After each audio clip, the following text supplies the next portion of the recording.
है कि एक बड़ा डेवलपमेंट हुआ है और वो है पीएनजीआरबी की तरफ से। ये रेगुलेटरी बॉडी है, इन्होंने गैस डिस्ट्रीब्यूशन कंपनी के लिए टैरिफ का ऐलान किया है, ट्रांसमिशन टैरिफ का ऐलान किया है और ये टैरिफ बढ़ाया है 12% से। आइए हमारे साथ कार्यक्रम में शामिल हो रहे हैं एक बेहद खास मेहमान, पीएनजीआरबी के मेंबर अंजनी कुमार तिवारी साहब हमारे साथ कार्यक्रम में शामिल हो रहे हैं। तिवारी साहब गुड मॉर्निंग, बहुत बहुत स्वागत है सर आपका, धन्यवाद हमें समय देने के लिए। लंबे समय बाद आपसे मुलाकात हो रही है। सबसे पहले ये जानना चाहता हूँ कि जो 12% टैरिफ बढ़ाया है आपने, ट्रांसमिशन टैरिफ 58.6 MMBTU से बढ़ाकर 65.7 के आसपास किया है, इसके पीछे क्या लॉजिक, क्या रैशनल है? क्योंकि कंपनियों को और बाजार को इससे कहीं ज्यादा टैरिफ बढ़ने की उम्मीद थी। लोग अंदाजा लगा रहे थे कि शायद ये $78 पर MMBTU तक पहुंचे, तो इसके पीछे क्या कारण है, जरा समझाएं सर। सिंघवी साहब नमस्कार। नमस्कार। और मैं बताना चाहूंगा कि पूरे बोर्ड ने काफी गहन समीक्षा के बाद एक इंटरिम टैरिफ का रिलीफ दिया है जी। जो इंटरिम टैरिफ 65 रुपए 69 पैसे है, एक इंटरिम टैरिफ है जो कि गेल के इंटरेस्ट में और कंज्यूमर के इंटरेस्ट में दोनों को ध्यान में रखते हुए दिया गया। मैं बताना चाहूंगा कि नॉर्मली टैरिफ का रिव्यू 5 साल बाद होता है, तो पिछला रिव्यू इनका हुआ था, गेल का रिव्यू हुआ था 1 अप्रैल 2023 में और ये ड्यू है था 1 अप्रैल 2028 में। दो कारण थे इनका रिव्यू करने का, एक तो कैपेसिटी डिटर्मिनेशन हुई थी जिसके कारण टैरिफ हाइक हो रहा था, और दूसरा सरकार ने जो एपीएम का एलोकेशन था वो बंद कर दिया था, जिससे कि गेल को बाजार से जो है गैस खरीदना पड़ रहा था। तो इन दो कारणों से जो है टैरिफ का हाइक जरूरी था। अब हम बताते हैं कि इसमें हमने जो एक्चुअल एसयूजी का कंजम्पशन जो कि गैस कंप्रेसर में होता है वो पूरा दे दिया है, दूसरा कैपेसिटी का जो था वो पूरा दे दिया है, और जो फ्यूचर एसयूजी है उसका हमने पार्टली दे दिया है। आप देखेंगे कि टैरिफ ऑर्डर में जो अगला टैरिफ रिव्यू होगा वो 1/4/28 से है। नॉर्मली यदि हम इसको पूरा मान लीजिए, मार्केट एक्सपेक्टेशन, गेल का एक्सपेक्टेशन था 78 रुपए, लेकिन हमारी कैलकुलेशन में 70 रुपए या 69 के आसपास आ रहा था। लेकिन इस इंटरिम रिलीफ देने के बाद जब हम 2.5 साल बाद इसका रिव्यू करेंगे और जिसमें हम actual capex, opex, revenue sharing, transmission loss, ये हमने क्लियरिटी किया है ऑर्डर में, बड़े तरीके से हमने ऑर्डर में लिख दिया है कि हम इसका रिव्यू करेंगे, तब गेल को फायदा होगा। तो मेरे ख्याल से मार्केट को तो बहुत पॉजिटिव लेना चाहिए, और पीएनजीआरबी की जिम्मेदारी है, पूरे बोर्ड की जिम्मेदारी है कि इंटरेस्ट ऑफ कंज्यूमर भी रखे और इंटरेस्ट ऑफ गेल भी रखे। अभी हमें यूनिफाइड टैरिफ को रिवाइज करना है, 2 जोन करना है। यदि बहुत ज्यादा टैरिफ हाइक होगा तो जो सीएनजी पीएनजी के कस्टमर के लिए 1 जोन का हम प्रस्ताव लाए हैं, जिसको हम करने जा रहे हैं 1 जनवरी 2026 से, उसमें ज्यादा थोड़ा नेगेटिव सेंस जाएगा।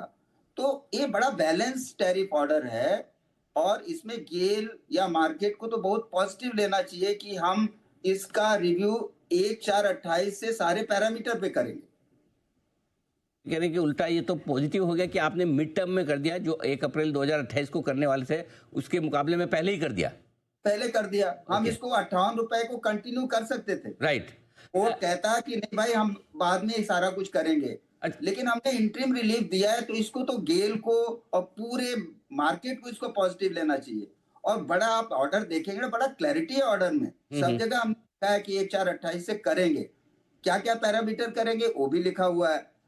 तो इसमें तो कोई मेरे को मतलब हमें तो अच्छा ऑर्डर नहीं बिल्कुल सर, इसीलिए आपसे ये जानना समझना जरूरी था कि भाई इसको कैसे पढ़ा जाए। दूसरी चीज जो मैं सर जानना चाहता हूँ आपसे, ये लागू कब से होगा, ये रिवाइज रेट्स कब से लागू होंगी?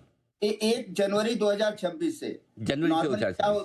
हाँ, क्या ऑर्डर में है, अभी हमें गेल से जोनल टैरिफ लेना है, अभी एक टैरिफ को और हमें रिवाइज करना है। ये सारी प्रक्रिया दिसंबर में हम कंप्लीट कर लेंगे और 1 जनवरी से यूनिफाइड भी हम लागू कर देंगे, जो 2 जोन की बात थी। सर नेचुरली इंडस्ट्री की भी डिमांड रही होगी, गेल की भी रही होगी कि आपको मिड टर्म में करना पड़ा।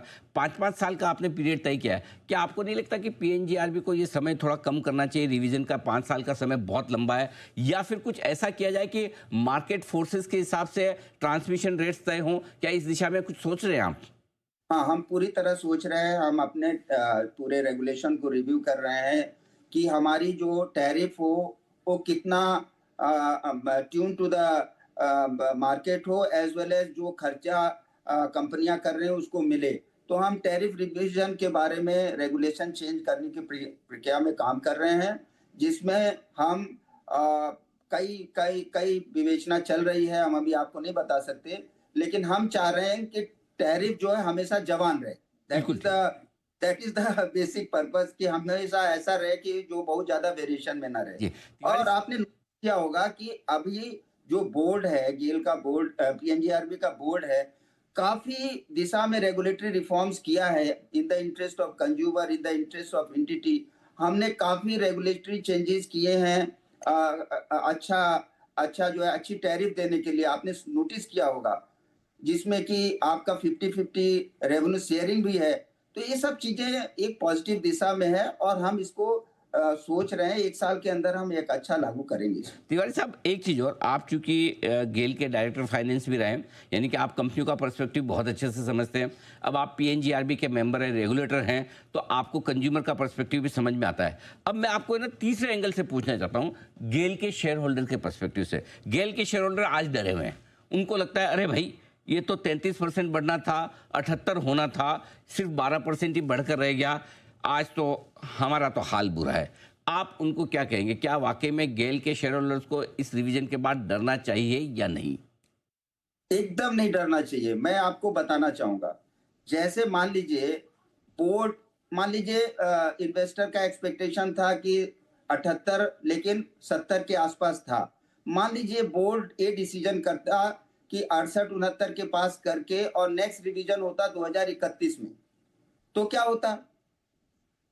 तो आप सोचिए कि हम बोर्ड ये भी डिसाइड कर सकता था कि हम अभी हम 2 रुपए और दे देते हैं और नेक्स्ट रिवीजन करेंगे 5 साल बाद।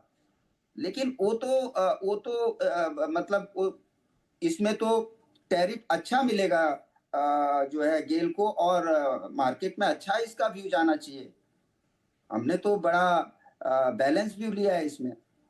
तिवारी साहब, आई एम श्योर, क्योंकि आप तीनों पर्सपेक्टिव को बहुत अच्छे से समझते हैं, सो आपने बिल्कुल सोच समझ के अच्छा डिसीजन लिया होगा। देखते हैं मार्केट किस तरह के रिएक्शन देता है, वो इंटरेस्टिंग होगा। लेकिन आज आपने बिल्कुल समय दिया हमसे और बहुत विस्तार से साफ साफ आपने बताया है इस पूरे ऑर्डर का क्या मतलब है। बहुत बहुत धन्यवाद सर, शुक्रिया आपका हमें समय देने के लिए।